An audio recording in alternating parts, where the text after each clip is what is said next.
Kain na tayo. Let's eat. Kain na tayo. Masarap kumain pag mainit yung sabaw. Alright mga kawander. So magluluto tayo ngayon ng pink salmon. Pink salmon. Salmon. Kita mo naman yung kulay, May. Kita mo naman yung kulay, May. Sus. Fresh na fresh. Kulay pa lang. Ulam na. Ha? Kulay pa lang. Ulam na. Ulam na. Hindi pa nga luto, ulam na. Hindi pa luto. Ayun. Siyempre ito malinis na, no? Kita mo naman.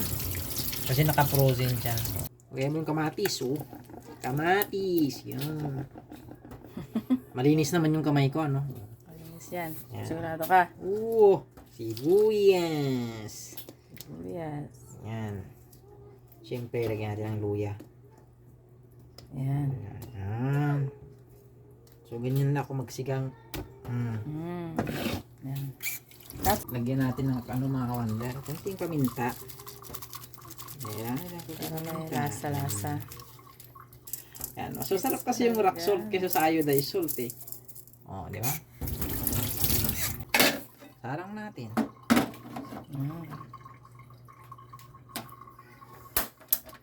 Naku, wala na yata tayong gasol. Ayun. Ayun. Ganyan lang. Tapos tatakpan muna natin mga kawander. Nakalupay lang siya muna. Hanggang sa, siyempre, kakatas yun. Magkakaroon ng sabaw. Parang magbiblend muna yung katas mismo ng isda. Tsaka yung mga rekado natin. Mamaya, saka natin sasabawan. Right? Oh, kita nyo naman yan mga kawander. Yan ang sinasabi ko sa inyo. Kumakatas na siya, oh. Ibig sabihin, naluluto niya na yung ano, yung ating fish. Pero mamaya pa natin yan lalagyan ng sabaw. Yan, oh. Ganyan ako magsigang ng isda, mga kawander. Ang purpose nun kasi mga kawander, para ano, hindi malangsa.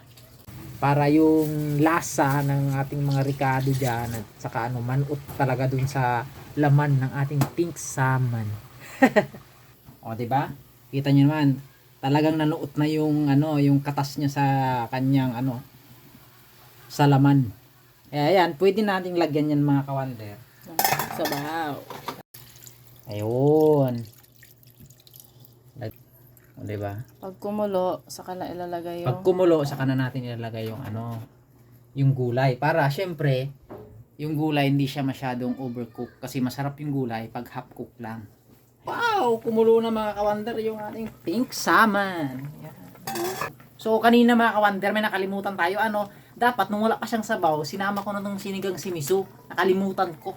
Kaya ngayon ko lang lalagyan. Ganun talaga siguro mga kawander pag medyo nagkakaedad na, no? Nag-uulyanin na tayo. Nako, at the age of 40, nag-uulyanin na. Siyempre, lagyan natin ng sili. So, ang ginamit pala natin dito mga kawander is yung ano, yung parang yung pak choy bang tawag dito, yung parang pichay na ano. Yung pak choy tawag dyan. Uy, nakalagyan natin yung okra. O, lagyan na rin natin yung ano, yung dahon. Ano yun, no? Luto na ito mga kawander. Ayan, kakain na tayo. Kita mo naman, ang sarap nito mga kawander, oh. Pink salmon, di ba? Oh. Ayan. Ito na. Ito na, syempre. Kain na tayo.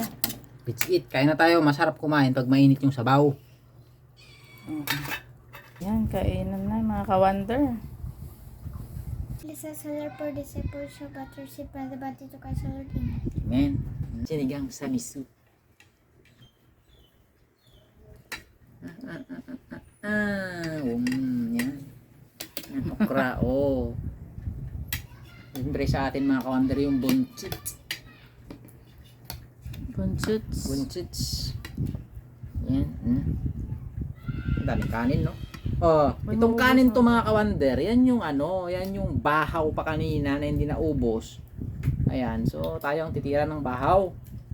Oh. Ang lapot ng sabaw, no? Ganun pala yung ano, yung miso. Tara. Mangan! Feel niyang kumain pag ganyan nakataas yung paa niya. Sakto lang yung sarap ng ano mga kawander. Sakto lang yung sarap asim ng miso. Saka ito, kung kita mo mga kawander, hindi naman yan talaga ano. Laman ito eh. Oh. Laman yan. Oo.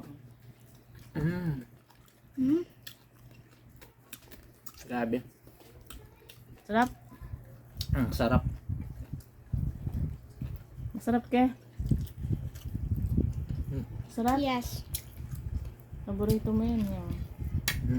Sakto lang din yung okra. Hindi siya overcook yung okra. Yan sinasabi ko, dapat yung okra is half cook. Masarap pag fresh ang okra. Saan ka pa, mga kawander? Talagang 120, ulam nyo ng 3 araw. O, hindi ba practical yon? Huwag na kayong mag-fried chicken din sa mga, ano? Ang tawag doon? Jabi. Jabi-jabi, di ba? Pero kung may pera naman kayo, pwede naman. Pero it's a matter of choice yan eh. Alam nyo naman tayo, pag wala tayong kakayahang bumili. Kung anong meron, pinagtsatsagaan, di ba? Mas nice pa rin pag ikaw yung nagluluto ng pagkain mo. Oo, di ba?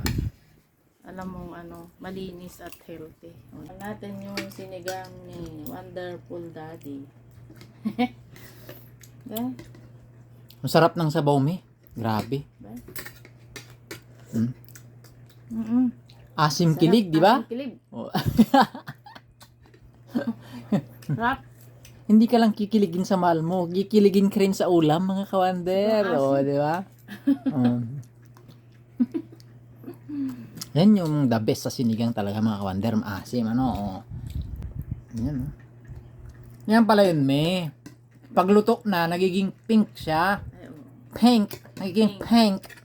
Ano ba hindi pa luto? Orange. Orange. Pag naluto na, nagiging pink. Di ba? Pink. Kain na tayo mga ka-wonder. Sarap. Sarap, di ba? Ayan yung Ang mga mayaman na ulam. pangmayaman na ulam, mga kawander, pero afford natin na mga nasa baba, di ba? Sa baba. Oh. Sa halagang 120. Di ba? Ulam mo ngayong gabi, bukas kung gusto mo bukas tanghali or next day kasi naka-frozen naman 'yan. O di kukuha ka ulit sa ref. O di ba? Ganun lang. Mga ka-wonder, kain na tayo.